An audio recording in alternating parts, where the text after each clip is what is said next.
రేపటి నుంచి T20 world cup ప్రారంభం కానుంది. మార్చి 8 వరకు జరగనుంది. మొత్తం 20 జట్లు పాల్గొంటున్నాయి. భారత్, శ్రీలంకలు సంయుక్తంగా ఈ టోర్నీకి ఆతిథ్యం ఇస్తున్నాయి. ఈ టోర్నమెంట్ లో భారత జట్టు డిఫెండింగ్ ఛాంపియన్ గా బరిలోకి దిగుతుంది. 2024 టీ20 ప్రపంచ కప్ లో టీమిండియా విశ్వ విజేతగా నిలిచింది. టీ20 ఫార్మేట్ లో టీమిండియా ప్రస్తుత సూపర్ ఫామ్ లో ఉంది. గౌతమ్ గంభీర్ కోచ్ గా మారిన తర్వాత భారత జట్టు ఒక్క టీ20 సిరీస్ కూడా ఓడిపోలేదు. మెగా టోర్నీకి ముందు న్యూజిలాండ్ తో జరిగిన టీ20 సిరీస్ లను భారత జట్టు అదరగొట్టింది. అయితే హాట్ ఫేవరెట్ గా బరిలోకి దిగుతున్న భారత జట్టును మాజీ కెప్టెన్ రోహిత్ శర్మ 2 విషయాలపై హెచ్చరించాడు. 2024 టీ20 ప్రపంచ కప్ లో టీమిండియా ఛాంపియన్ గా నిలవగా అప్పుడు భారత జట్టుకు కెప్టెన్ గా రోహిత్ శర్మ ఉన్నాడు. ప్రపంచ కప్ అనంతరం అతడు విరాట్ కోహ్లీ, రవీంద్ర జడేజా టీ20లకు గుడ్ బై పలికారు. ఇక తాజాగా జరిగిన ఒక ఇంటర్వ్యూలో రోహిత్ శర్మ మాట్లాడుతూ 2026 టీ20 ప్రపంచ కప్ లో టీమిండియా ఎదుర్కోబోయే 2 సవాళ్ల గురించి మాట్లాడాడు. కుల్దీప్ యాదవ్, వరుణ్ చక్రవర్తులు ప్లేయింగ్ 11 లో ఉంటే భారత జట్టు ఓడిందే లేదు. వీరిద్దరు ఉంటే టీమిండియా గెలుపు ఖాయం. అయితే టీ20 ప్రపంచ కప్ లో వీరిద్దరిని ప్లేయింగ్ 11 లో ఆడించడం కష్టమే. గత ఏడాది జరిగిన ఆసియా కప్ లో వీరిద్దరిని అన్ని మ్యాచ్లు ఆడారు. భారత్ ఓడిపోకుండా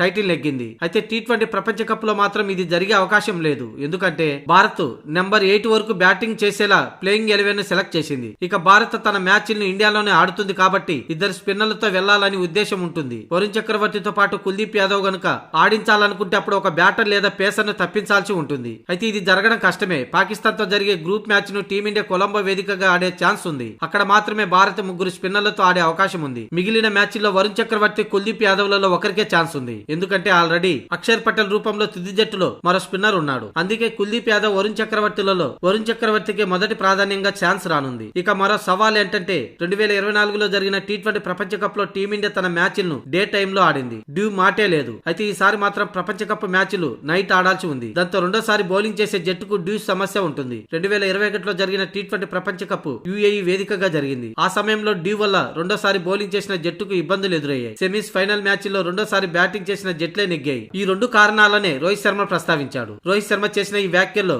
నిజం లేకపోలేదు. టీ20 ప్రపంచ కప్ కు డ్యూ సమస్య తప్పకుండా ఉంటుంది. రెండోసారి బౌలింగ్ చేసే జట్టుకు ఇబ్బందులు తప్పవు.